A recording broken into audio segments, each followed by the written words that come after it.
Screen पे ये एक पुरानी तस्वीर देख रहे हैं आप, जिस पुरानी तस्वीर में आपको पीएम मोदी भी नजर आ रहे हैं। चाइना का एक बहुत बड़ा सपना था और इस सपने को तोड़ दिया था भारत ने। लेकिन अब चुपके चुपके भारत ने ऐसा क्या किया है कि चाइना को समझ में आ जाएगा कि साल 2019 में भारत ने इतना बड़ा एक्शन क्यों लिया था और उस एक्शन के बाद भी भारत ही क्यों जीत गया है। जियोपॉलिटिक्स में इस वक्त बहुत कुछ चल रहा है। हमेशा की तरह वर्ल्ड मिरर के इस एपिसोड में जानने को मिलेगा बहुत कुछ। आइए जानते हैं इन खबरों को विस्तार से। अभी अगर आप सोशल मीडिया में देखेंगे और कुछ मीडिया में भी देखेंगे तो दो तरह की चीजें देखने को मिल रही है। पहली चीज ये देखने को मिल रही है कि बहुत सारे मीडिया हाउस अब ये लिख रहे हैं, ज्यादातर पश्चिमी मीडिया है जो ये लिख रहे हैं कि भारत तैयारी कर रहा है चाइना के साथ लड़ने का। अब इससे पहले पेंटागन की रिपोर्ट आई थी, जिस रिपोर्ट में ये कहा गया कि चाइना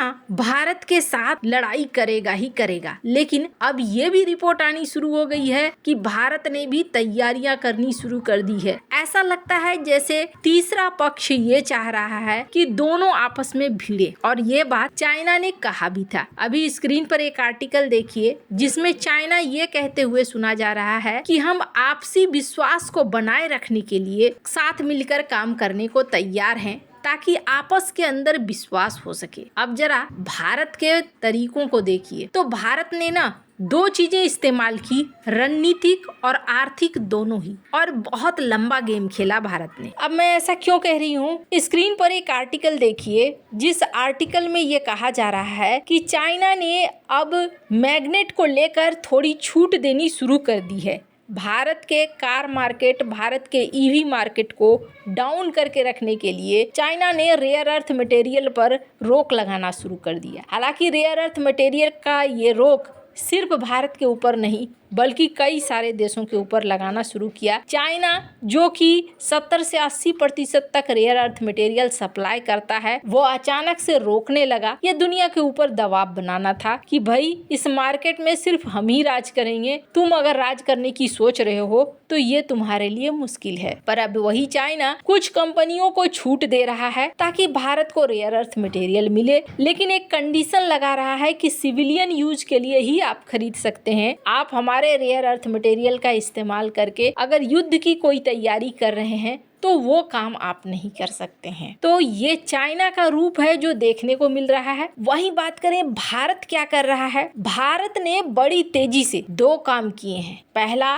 रणनीतिक काम अगर मैं कहूँ तो भारत से लगी सीमा पर इस वक्त थोड़ी शांति है। चीन की वैसी कोई सैनिक एक्टिविटी नहीं दिख रही है जैसा 5 साल पहले गलवान घाटी में चीनी सैनिकों ने किया था। तो क्या ये मान लिया जाए कि भारत चीन सीमा पर सब कुछ ठीक है? इस सवाल पर अमेरिकी रक्षा मंत्रालय पेंटागन की रिपोर्ट चौंकाती है और कहती है कि नहीं, ये एक शांति है, सिर्फ इसलिए शांति है ताकि भारत के साथ व्यापार को बढ़ाया जा सके। अरुणाचल प्रदेश के लिए वो भविष्य की तैयारियां कर रहा है। गलवान की लड़ाई का एक बहुत बड़ा सबक था कि चीन की पूरी सीमा तक यानी लद्दाख से अरुणाचल प्रदेश में चप्पे चप्पे तक हमारी पहुंच होनी चाहिए। गलवान के मिले उस सबक को भारत ने अब जमीन पर साक्षात कर दिखाया है। लेह में श्योक टनल की शुरुआत की है। ऑल वेदर ओपन टनल है, यानी हर मौसम में खुला रहेगा। पूर्वी लद्दाख में ये सुरंग कितना महत्वपूर्ण है इसका अंदाजा आप ऐसे लगा सकते हैं कि अब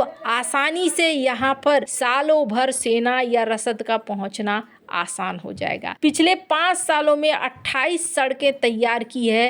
अकेले 2025 में 1125 किलोमीटर की लंबी सड़क बनाई है। चीन की सीमा तक अब पहुंचना भारत के लिए आसान हो रहा है और ये एक गहरी रणनीति है जिस रणनीति के बीच हम आगे बढ़ रहे हैं। अब जहां तक बात सिर्फ सड़कों की, टनल्स की या ब्रिज की नहीं है, बल्कि एक और खेल है जिस खेल को खेलना चाहता चाइना ने, और इस खेल में भारत फंस भी गया था। भारत इसलिए फंस गया था कि चाइना उस समय RCEP संगठन बना रहा था और यहाँ पर आप हाथ में हाथ पकड़े हुए पीएम मोदी को भी देख सकते हैं। भारत इसमें शामिल हो चुका था और भारत जब शामिल हुआ तो उसे बहुत सारी चीजें समझ में आने लगी। अचानक से भारत ने कहा कि नहीं, हम आरसीपी को ज्वाइन नहीं करेंगे। चाइना आज भी कहता है कि आरसीपी को ज्वाइन कर लो, आप हमारे साथ आ जाओ, लेकिन भारत उस संगठन में नहीं जाना चाहता है। अब भारत ने क्या किया, क्यों नहीं गया? तो पहली बात, भारत एक चीज समझ चुका था कि हम एक डंपिंग ग्राउंड बन जाएंगे। चाइना के पास इतना ज्यादा सस्ते माल है कि वो हमारे बाजारों को भर देगा, और अगर हमारे बाजार भर जाएंगे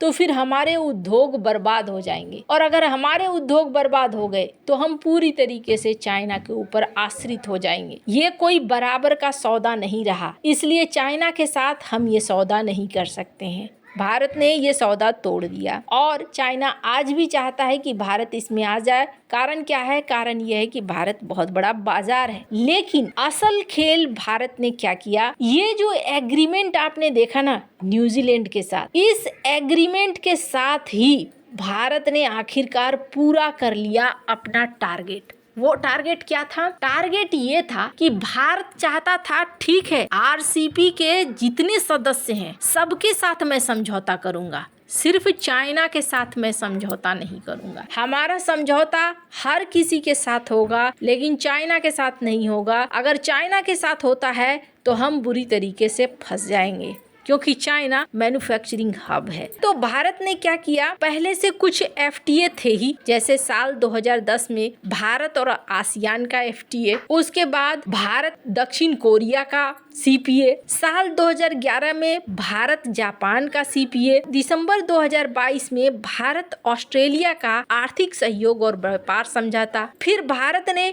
न्यूजीलैंड के साथ भी ये समझौता कर लिया। यानी कि आरसीपी के सारे सदस्य देश सिर्फ चाइना को छोड़कर भारत ने सबके साथ अब व्यापार समझौता पूरा कर लिया है। ये हो गया कि भारत आरसीपी के बाहर रहते हुए भारत ने चाइना को यहाँ पर हैंडल कर लिया है। ये चाइना के लिए एक बड़ी हैरान कर देने वाली बात है। वैसे आपको बता दूं, भारत काफी लंबे समय से ऐसी ही पॉलिसी अपना रहा है। भारत ने पहले जीसीसी संगठन से एफटीए साइन करने की कोशिश की थी, लेकिन जीसीसी ने मना कर दिया। अब जब जीसीसी ने मना कर दिया तो भारत ने क्या किया, भारत ने एक एक करके अब कई मेंबरों के साथ समझौते करने शुरू कर दिए हैं। और होगा ये कि जीसीसी के साथ समझौते हो या न हो, भारत के जीसीसी सदस्य देशों के साथ समझौते जरूर हो जाएंगे। अभी अगर आप देखें तो जेफरी ने भी भारत और ताइवान के ऊपर दांव लगाया है, और इनका कहना है कि दोनों ही देश तेजी से बढ़ने की दिशा में हैं। हालांकि ये आर्थिक तौर पर कह रहे हैं, वैसे तो ताइवान के साथ क्या करेगा चाइना